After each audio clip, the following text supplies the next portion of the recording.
सहारनपुर से कांग्रेस सांसद इमरान मसूद ने होली खेलने पर उलेमा की नाराजगी पर जवाब दिया है। इमरान मसूद ने कहा कि मुझे अपने और अल्लाह के बीच किसी के सर्टिफिकेट की जरूरत नहीं है। दरअसल कांग्रेस सांसद इमरान मसूद के होली खेलने पर उलेमाओं ने नाराजगी व्यक्त की थी। उन्होंने कहा था कि शरीयत की हद में रहकर भी भाईचारे का संदेश दिया जा सकता है।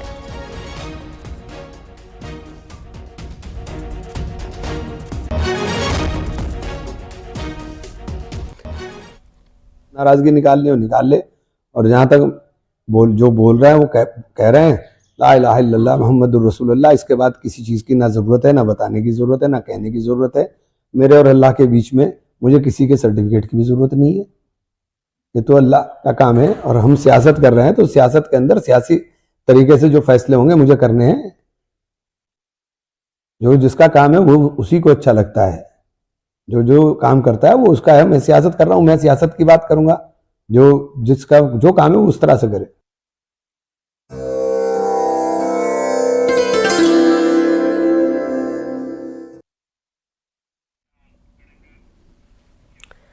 प्रयागराज महाकुंभ से चर्चा में आई social media influencer Harsha Richhariya Sambhal पहुंची। वहां पर उन्होंने कई तीर्थों के दर्शन किए। हर्षा रिछारिया ने कहा कि महादेव ने मेरे मन में ये विचार दिया कि मुझे संभल जाना चाहिए, इसलिए मैं संभल आई हूं। साथ ही हर्षा रिछारिया ने सीएम योगी की जमकर तारीफ की। संभल मस्जिद में भगवा रंग की मांग का समर्थन किया और कहा कि जब वहां पर मंदिर के सबूत मिले हैं तो हरा रंग क्यों पोता जा रहा है, जबकि भगवा रंग का ज्यादा हक है।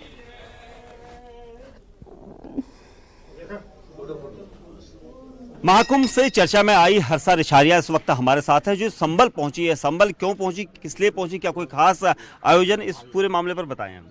देखिए, अब हर्षा रिछारिया आजादी के साथ मंदिर के दर्शन करने भी नहीं आ सकती। हर चीज में उद्देश्य जरूरी नहीं है, कुछ चीजों में भावनाएं भी जरूरी होती है। संभल पिछले कुछ दिनों से लगातार चर्चा में बना हुआ है और यही वजह कि रिछा यहाँ पर, अगर रिछारिया यहाँ पर, हर्षा यहाँ पर, रिछारिया यहाँ पर आती हैं तो एक बार फिर संभल चर्चा में। और ये देखिए, अब इसके बारे में मैं क्या बोलूं। महादेव ने मेरे मन में ये विचार लाए कि मुझे संभल जाना चाहिए, संभल में सबसे मिलना चाहिए, जो पवित्र तीर्थ हैं उनके दर्शन करने चाहिए, तो मैं यहाँ पे आ गई। संभल को लेकर मुख्यमंत्री योगी आदित्यनाथ भी लगातार मुखर हैं और कुछ ना कुछ वो रोजाना इसके इतिहास के बारे में बताते। तो आपने यहाँ के इतिहास में किन किन तीर्थों के बारे में जानकारी ली है? देखिए, ये ना अभी जो सरकार है, जो मुख्यमंत्री हैं, उनका मैं बहुत ज़्यादा धन्यवाद देती हूँ कि उनकी वजह से भारत के जो और लोग हैं ना, अलग अलग प्रांत के, अलग अलग राज्यों का, हम जैसे लोगों को संभल के बारे में जानने को मिला है। संभल में जामा मस्जिद में इस वक्त कलर किया जा रहा है, रंगाई पुताई हो रही है। इसको लेकर हिंदू पक्ष की तरफ से कहा गया था कि वहाँ अगर हरा रंग है तो हम भगवा रंग करेंगे। इसको लेकर तो ये तो बिल्कुल बराबरी वाली मांग है कि जब वहाँ पे मंदिर के साक्ष्य मिले हैं और मंदिर प्रमाणित हुआ है, तो जब हरा रंग पुत रहा है तो भगवा रंग का तो ज्यादा हक है। तो ये तो प्रमाणित बात है, इसमें सवाल उठने जैसा कुछ है ही नहीं, क्योंकि अभी तो विवादित है और मामला कोर्ट में भी लंबित है। देखिए, विवादित तो हर चीज आज की डेट में हो रही है। जो सनातन के लिए आवाज उठ रही है वो हर आवाज विवादित है।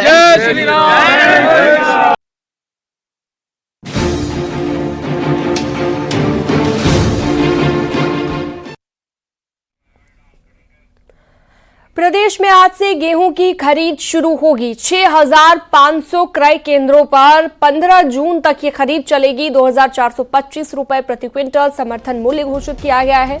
सरकार ने 150 रुपए प्रति क्विंटल बढ़ाया है दाम। 48 घंटे के भीतर किसानों को भुगतान किया जाएगा। तो 150 रुपए प्रति क्विंटल दाम बढ़ाया गया है और 6,500 क्रय केंद्रों पर यह खरीद की जाएगी। सरकार ने 150 रुपए प्रति क्विंटल दाम बढ़ाए हैं। 48 घंटे में किसानों को भुगतान उनके पैसों का कर दिया जाएगा।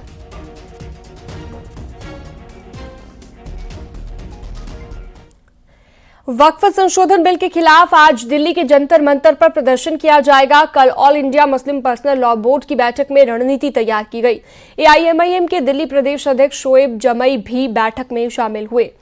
मुस्लिम पर्सनल लॉ बोर्ड समेत कई संगठनों का मानना है कि वक्फ अधिनियम में प्रस्तावित बदलाव स्वायत्तता के लिए खतरा है।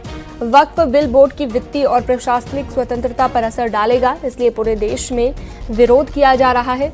एआईएमआईएम और अन्य संगठनों ने साफ किया है कि सोमवार को होने वाला प्रदर्शन पूरी तरह शांतिपूर्वक और लोकतांत्रिक होगा। प्रदर्शन में धार्मिक नेता, सामाजिक कार्यकर्ता और आम जनता भी शामिल होगी। बोर्ड के मुताबिक इस धरने में कांग्रेस, टीएमसी, आरजेडी, जेएमएम, आम आदमी party, NCP, Samajwadi party, AIMIM, DMK, Akali Dal, Shiv Sena और आईयूएमएल के प्रतिनिधि भी शामिल होंगे।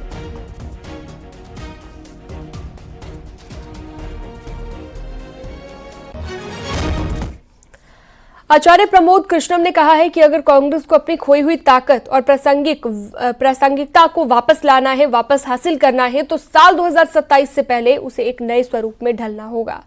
लेकिन इसके लिए उन्होंने एक कठोर शर्त रखी, राहुल गांधी को पार्टी से बाहर करना। उनका मानना है कि जब तक राहुल गांधी कांग्रेस के नेतृत्व में बने रहेंगे, तब तक पार्टी का पुनर्जन्म असंभव है। ये दावा कांग्रेस के भीतर और बाहर एक तीखी बहस का आधार बन गया है। कांग्रेस की दुकान में अब कोई सौदा नहीं बचा है।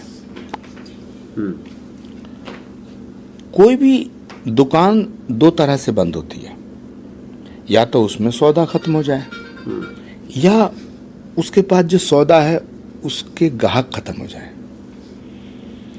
तो कांग्रेस की दुकान में ना तो सौदा बचा है और ना अब उसके खरीदार बचे हैं।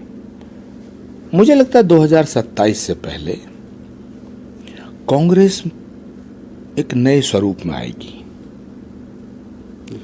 कांग्रेस एक नई कांग्रेस बनेगी और नई कांग्रेस बनाने के लिए राहुल गांधी को कांग्रेस पार्टी से निकालना पड़ेगा। मैं कांग्रेस के तमाम पुराने साथियों से निवेदन करना चाहता हूं कि वर्किंग कमेटी की बैठक बुलाएं और राहुल गांधी को कांग्रेस पार्टी से बर्खास्त करें। और चलिए आगे बढ़ते हैं और अगली खबर आपको बताते हैं, जहां पर वाराणसी कोर्ट ने नोटिस भेजकर आज राहुल गांधी को तलब किया है। उन्हें स्पीड पोस्ट से नोटिस भेजा गया है। राहुल गांधी पर सिखों पर भड़काऊ भाषण देने का आरोप लगा है। राहुल गांधी को आज कोर्ट में पेश होने को कहा गया है। कोर्ट ने ये नोटिस भेजा है। तिलमापुर के पूर्व प्रधान नागेश्वर मिश्रा के द्वारा दर्ज केस की सुनवाई करते हुए ये नोटिस भेजा गया है।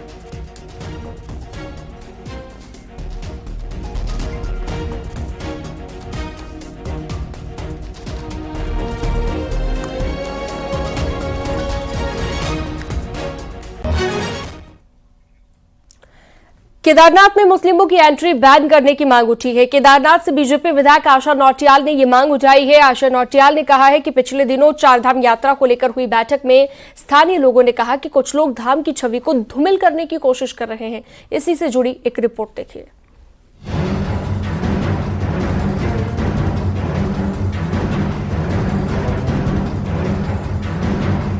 पिछले कुछ सालों में केदारनाथ धाम में रील बनाने से लेकर अश्लील कपड़े पहनकर प्रवेश पर रोक की मांग उठी, लेकिन अब केदारनाथ से बीजेपी विधायक आशा नौटियाल ने मुस्लिम लोगों की केदार धाम में एंट्री बैन करने की मांग की है।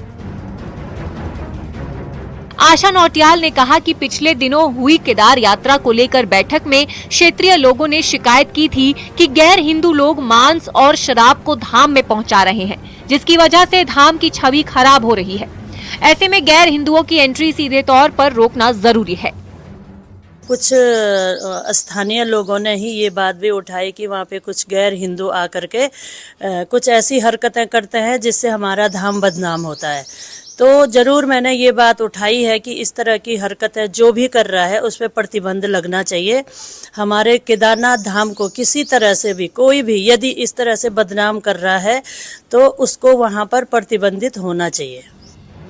केदारनाथ में गैर हिंदुओं की एंट्री की मांग पर कांग्रेस हमलावर है। कांग्रेस का कहना है कि हर बार बीजेपी हिंदू मुसलमान करके माहौल खराब करती है और ये इनका राष्ट्रीय एजेंडा बन गया है। कांग्रेस ने बीजेपी से पूछा है कि क्या वो सारा अली खान की एंट्री केदारनाथ में बैन कर सकती है। सारा अली खान को रोक दोगे आप, जो हर साल आती है चारधाम यात्रा में? केदारनाथ के मंदिर में बहुत सारे लोग हैं जो गैर हिंदू हैं और आते हैं, कभी ऐसी परंपरा नहीं रही, लेकिन इनको इससे कोई मतलब नहीं है। इनको धर्म के नाम पर धार्मिकता नहीं चाहिए, इनको धर्म के नाम पर आध्यात्मिकता नहीं चाहिए, इनको धर्म के नाम पर नफरत चाहिए, जिससे कि इनका एजेंडा चलता रहे। गैर हिंदू की एंट्री पर रोक का मुद्दा तूल पकड़ता जा रहा है। ऐसे में आने वाले दिनों पर इस पर सियासत भी तेज होने वाली है। न्यूज़ 18 के लिए देहरादून से भारती सकलानी उनियाल की रिपोर्ट।